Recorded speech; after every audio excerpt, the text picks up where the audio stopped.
10 ans déjà qu'il a lancé sa marque de basket, Sawa Shoes. Mais la production est encore modeste. Ses chaussures se vendent surtout en France, entre 75 et 125 euros.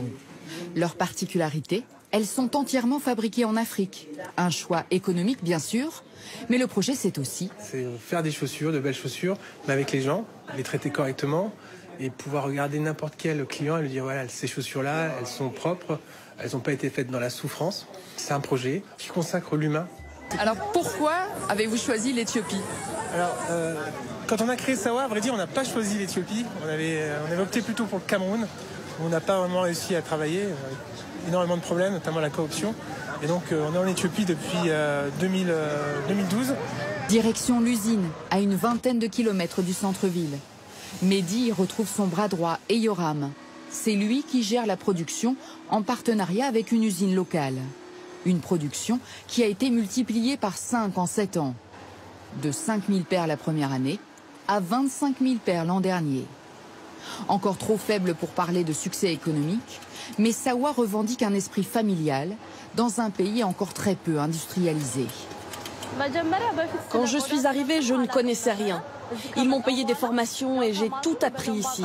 Aujourd'hui, je peux dire que je suis compétente. Former les ouvriers éthiopiens et surtout les payer un juste salaire. Les gens chez nous sont plutôt bien payés, entre 200 et 500 $ par mois, ce qui est beaucoup d'argent en Éthiopie. Zerioun, 24 ans, confirme. Et pour nous parler de son niveau de vie, il nous invite chez lui dans un quartier calme de la capitale. Hello. Une pièce de 15 mètres carrés environ, sans fenêtre, où il vit avec sa femme et son fils de 9 mois. Au même âge, la plupart de leurs amis vivent encore chez leurs parents. Grâce au salaire que je touche à l'usine, j'ai pu me marier, fonder une famille et puis louer ce logement. Ailleurs, j'aurais été moins payé et c'est sûr que je n'aurais jamais pu faire tout ça.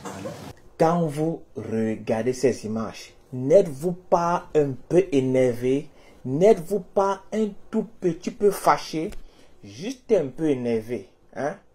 Voilà quelqu'un, il vient au Cameroun. Il vient au Cameroun, il veut créer une société. Il veut créer une usine de chaussures. Le gars a déjà le nom. Sawa Shoes. Sawa, c'est un nom camerounais. Sawa Shoes. Le gars arrive, il veut offrir le boulot au Camerounais, offrir l'emploi au Camerounais. Il veut contribuer au développement du Cameroun. Le gars arrive, c'est son intention. Et le gars commence, il est bloqué par la corruption. Tout le temps, on dit, on veut la bière, je veux ma part, je veux ma part, je veux ma part, je veux ma part.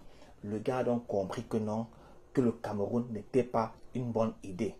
Le gars part avec son idée en Éthiopie.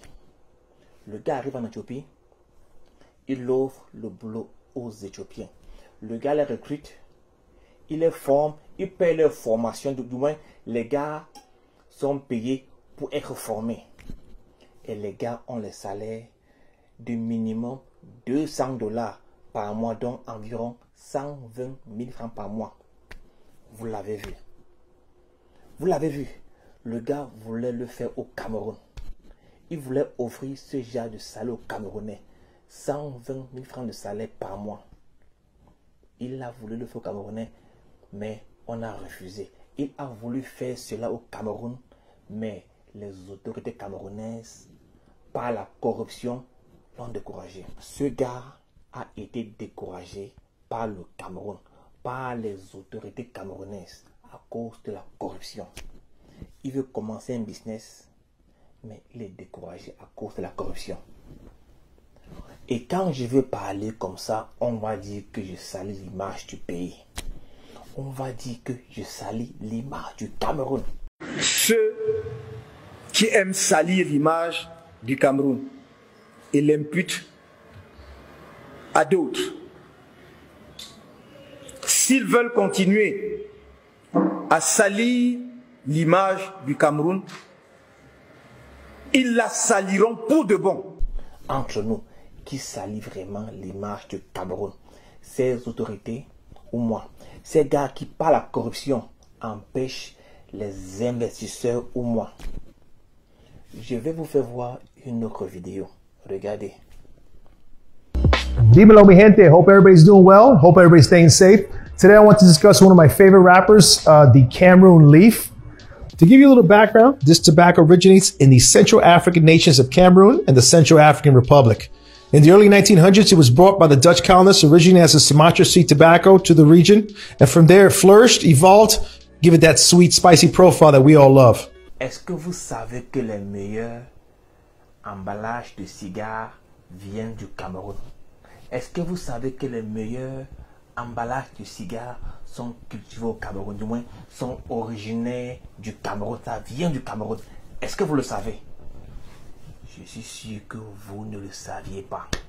Vous ne le saviez sûrement pas que les meilleurs emballages de cigares viennent du Cameroon. The next one comes on one of the most popular and famous cigars of all time, and that's the Cameroon wrapper, which originated in Cameroon, Africa, in their line of cigars called the Hemingway series. The Hemingways are one of the most popular and famous cigars of all time. This is a smaller version called the Short Story. We sell boatloads of these on Cigars Daily. Guys come from all over looking for them, but the Cameroon wrapper on there is one that's characteristically known as toothy. If you've ever heard somebody in a cigar review say, it's got a toothy wrapper, then you know that they're talking typically about a Cameroon wrapper. And that's because in the region where it was grown, it gives the wrapper these little deposits of oils that give the cigar extra flavor, and they make it look like it's got like goosebumps all over it. The Cameroon wrapper will typically come with flavors of like earth and nuts and leather. Really, really good. Nice light to medium body. So the AJ Fernandez New World Cameroon is a box-pressed Robusto. It is a 5.5 by 54 in the Cameroon. This thing is beautiful. Ok, vous voyez donc, vous avez vu la vidéo, hein? Vous-même, vous avez vu la vidéo. Ce n'est pas les Camerounais qui parlent. C'est pas les Camerounais qui parlent dans la vidéo, ok? C'est pas les Camerounais. Mais ils vous disent que le Cameroun a le meilleur cigar wrapper, ok? Mais le Cameroun depuis longtemps a arrêté la production. Le Cameroun depuis longtemps a arrêté d'exporter cela. Et d'autres pays le font. Mais le nom est resté. D'autres pays d'Amérique latine, des Caraïbes le font, ok? Ils cultivent ça chez eux. Et ils se font beaucoup d'argent. Le Cameroun pouvait continuer d'exporter cela. Le Cameroun pouvait continuer de produire cela. Mais à cause d'un problème de leadership, les gars ont arrêté. Les gars ont arrêté. Tu produis, le Cameroun, tu ne comprends pas. Les gars sont des leaders dans un domaine. Ils produisent un truc de meilleur. Au lieu que les gars font eux-mêmes les cigares, les gars arrêtent. Ils préfèrent importer les cigares du Cuba, des Caraïbes, d'Amérique du Sud, États-Unis. Ils préfèrent importer les cigares. Or que le Cameroun pouvait lui-même exporter les cigares. Ils saliront pour de bon l'image du Cameroun. Je vous remercie. C'est une bonne journée. Je sais que cette vidéo va énerver beaucoup de Sardina. Mettez seulement vos insultes en commentaire. Passez une bonne journée. Au revoir.